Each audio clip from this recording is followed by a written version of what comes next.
keadaan ini memang ya di luar kendali kita ya, di luar kendali kita nggak bisa mengendalikan ya, karena ini global ya.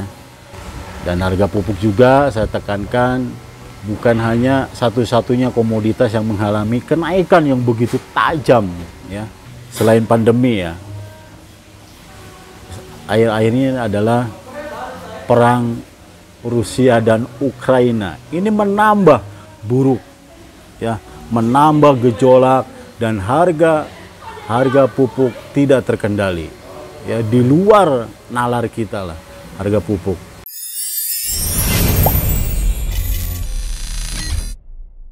Assalamualaikum warahmatullahi wabarakatuh. Sahabat Mutiara, jumpa lagi bersama saya Ermain di acara yang baru ini ya. Mungkin ini episode yang kedua, yaitu Curhatani ya. Jadi agak sedikit milenial ini, apa judulnya, Curhatani. Oke, pada kesempatan ini saya akan sedikit mengabari, yaitu kenapa sih harga pupuk terus naik. Nah, ini mudah-mudahan nanti informasi ini bisa bermanfaat untuk kita semua. Yang pertama, kenapa harga pupuk naik terus? Bahan baku ya, salah satunya yang menjadi komoditas yang secara global ini yang mempengaruhi pupuk, yaitu bahan baku. Urea, DAP, fosfat, kalium, itu menjadi bahan baku untuk pupuk kompon. Nah, ini harganya naik terus ya. Ini kejadian ini sebenarnya tahun 2008 ini sudah terjadi ya, kenaikan harga ini. Nah, sekarang terulang lagi di tahun 2020, 2021 dan ini 2022 ya. Terus di samping itu, selain harga pupuk juga harga komoditi lain, batu bara, nikel, tembaga, timah, dan hasil pertanian yaitu CPO, sawit ya, itu semua naik. Karena itu semua adalah produk komoditas ya, artinya ya dibutuhkan oleh semua seantero jagat raya ini ya. Nah, itu salah satu atau beberapa faktor kenapa harga pupuk naik terus.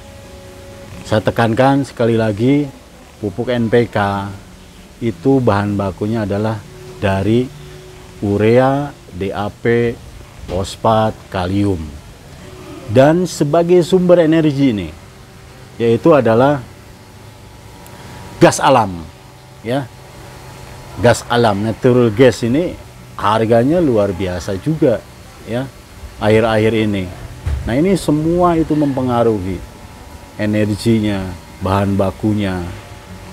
Dan harga pupuk juga saya tekankan bukan hanya satu-satunya komoditas yang mengalami kenaikan yang begitu tajam ya, yang begitu tajam, yaitu harga komoditas yang tadi saya sebutkan, nikel, batu bara, timah ya, CPO, semua mengalami kenaikan. Nah, ini ya, keadaan ini memang ya di luar kendali kita ya, di luar kendali kita nggak bisa mengendalikan ya, karena ini global ya, global. Nah, yang satu lagi adalah dipicunya akhir-akhir ini selain pandemi ya, akhir-akhir ini adalah perang Rusia dan Ukraina. Ini menambah buruk ya, menambah gejolak dan harga pupuk tidak terkendali ya, di luar nalar kita lah harga pupuk. Sanksi terhadap Rusia ini menyebabkan yang menyebabkan atau berkontribusi banyak terhadap kenaikan harga ya. Sanksi terhadap Rusia, otoritas Rusia atau pemerintah Rusia dan company-nya atau perusahaannya.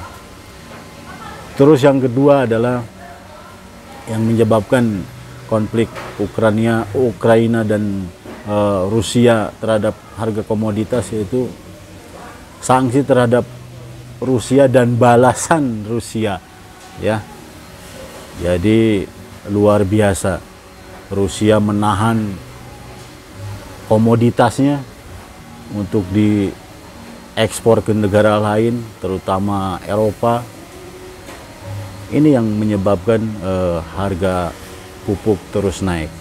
Rusia adalah pemasok kebutuhan pupuk itu 14% dunia, ya, luar biasa.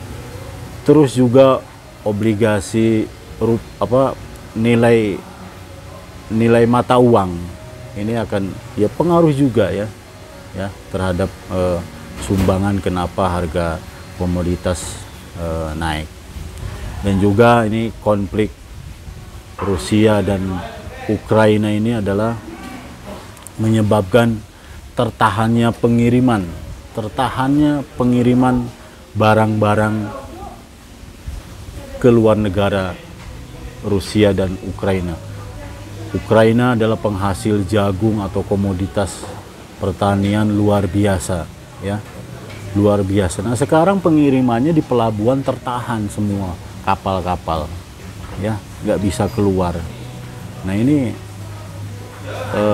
dampak juga terhadap kenaikan harga komoditas dan pupuk kita, ya. Jadi dengan harga pupuk yang terus naik, ya kita siasatilah para sahabat Mutiara. Yang pertama adalah kita pandai-pandai mencari substitusi pupuk. Misalnya kita menggunakan bahan organik, ya, supaya penggunaan pupuk itu tidak terhenti terhadap tanaman, ya, karena tanaman kalau nggak dikasih makan ya repot. Kita substitusi dengan bahan organik, ya, atau penggunaan biostimulan, ya, biostimulan juga bisa dipakai, jadi supaya mengaktifkan lagi tanah supaya kesuburannya meningkat, ya, biostimulan.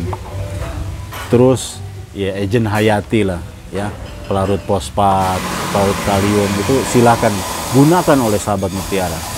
Dan yang paling penting adalah cara memupuknya harus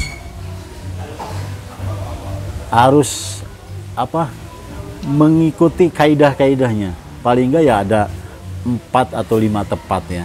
Tepat jenis, tepat formula, tepat waktu, cara, dosis, dan tepat ekonomi, ya. Jadi sahabat Mutiara, mudah-mudahan kabar ini, curhatan ini menjadi bahan atau informasi bagi sahabat Mutiara semuanya. Jangan lupa like video ini dan tonton channel YouTube kita adalah NPK Mutiara TV. Dan jangan lupa pentung tanda loncengnya agar sahabat Mutiara memperoleh update-update video kami lainnya. Sekian dari saya. Wassalamualaikum warahmatullahi wabarakatuh. Salam Mutiara.